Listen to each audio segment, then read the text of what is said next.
வணக்க மகளே, welcome to the bent show. இன்னைக்கு ஷோல நம்ம பார்க்க போறது குட் பை ஜூன் அப்படின்ற இங்கிலீஷ் மூவியோட ரிவ்யூ. நெட்ஃபிளிக்ஸ்ல தமிழ் டப்பிங்கோட இந்த படம் அவைலபிளா இருக்கு.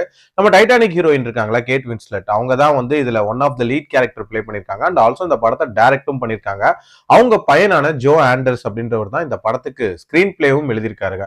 பொதுவா கிறிஸ்துமஸ்க்கு ரொம்ப சந்தோஷமான படங்களா தானே நிறைய வந்துட்டு இருக்கும்.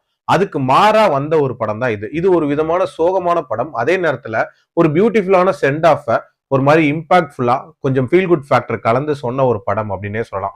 இதோட லீட் கேரக்டரா இருக்கக்கூடிய அந்த ஜூன் அப்படின்றவங்க இருக்காங்கல்ல, அவங்களுக்கு மொத்தமா 3 பொண்ணுங்க அண்ட் ஒரு பையன் தன்னோட கணவரோட ஒரு வீட்டுல வாழ்ந்துட்டு இருக்காங்க. அவங்களுக்கு கேன்சர் ரொம்ப சிவியரா இருக்கு அப்படின்ற காரணத்தினால இந்த கிறிஸ்துமஸ் தாண்டறதே கஷ்டம் அப்படின்ற மாதிரி சொல்லிடுறாங்க.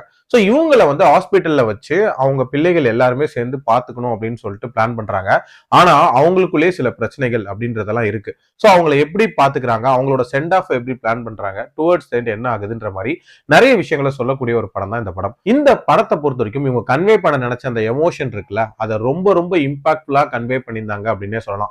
எஸ்பெஷலி அந்த கிளைமேக்ஸ் போர்ஷன் அப்படின்றதெல்லாம் உண்மையிலே பயங்கர இம்பாக்ட்ஃபுல்லா இருந்துச்சு. அதே மாதிரி இந்த படத்தோட மத்த கேரக்டர்ஸ் அவங்களோட லைஃப்ல நடந்த நிறைய சம்பவங்களை ஷேர் பண்றதின் வழியாக சில எமோஷன்ஸையும் சூப்பரா கன்வே பண்ணியிருந்தாங்க.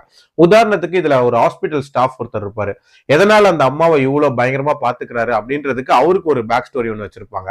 அதே மாதிரி அந்த 3 சிஸ்டர்ஸ் இருக்காங்களா, அவங்களுக்குள்ள இருக்கக்கூடிய அந்த டைனாமிக்ஸையும் வந்து ரொம்ப சூப்பரா டிஃபைன் பண்ணியிருந்தாங்க. 3 பேருமே வெவ்வேறு கேரக்டர்ஸா இருப்பாங்க. சோ அதுல 2 சிஸ்டர்ஸ்குள்ள இருக்கக்கூடிய பிரச்சனை என்ன, அதுக்கான பேக் ஸ்டோரி என்ன அப்படின்ற மாதிரி நிறைய விஷயங்களையும் ரொம்ப சூப்பரா சொல்லியிருந்தாங்க. எல்லாத்துக்கும் மேல இதுல ஒரு அப்பா கேரக்டர் ஒருத்தரை காட்டுவாங்க. ஒரு பயங்கர வினோதமான கேரக்டரா இருப்பாங்க. நிறைய சீரியஸான சிச்சுவேஷன்ல அவர் நடந்துக்கிற விதம் அப்படின்றது ஒரு மாதிரி வித்தியாசமா இருந்துச்சு அப்படின்னே சொல்லலாம். ஓவரால் ஒரு நல்ல நீட்டான ஒரு ஜேர்னி தான். பட் இருந்தாலும் இதே மாதிரியான கதை களத்துல 2 படங்கள் நான் சொல்லுவேன். ஒன்னு என்ன அப்படின்னா இஸ் 3 டாட்டர்ஸ் அப்படின்ற படம். அது நெட்ஃபிளிக்ஸ்லயே தமிழ் டப்பிங்கோட இருக்கு. இன்னொன்னு பாத்தீங்கன்னா மலையாளத்துல வந்த நாராயணன் டே மூணாம் மக்கள், இது வந்து பிரைம்ல இருக்கு.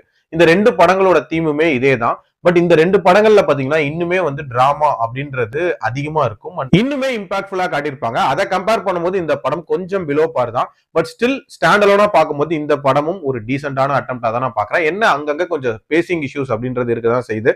பட் ஓவரால் கண்டிப்பா ட்ரை பண்ணி பார்க்கலாம். என்னோட ரேட்டிங் இந்த படத்துக்கு 3 out of 5.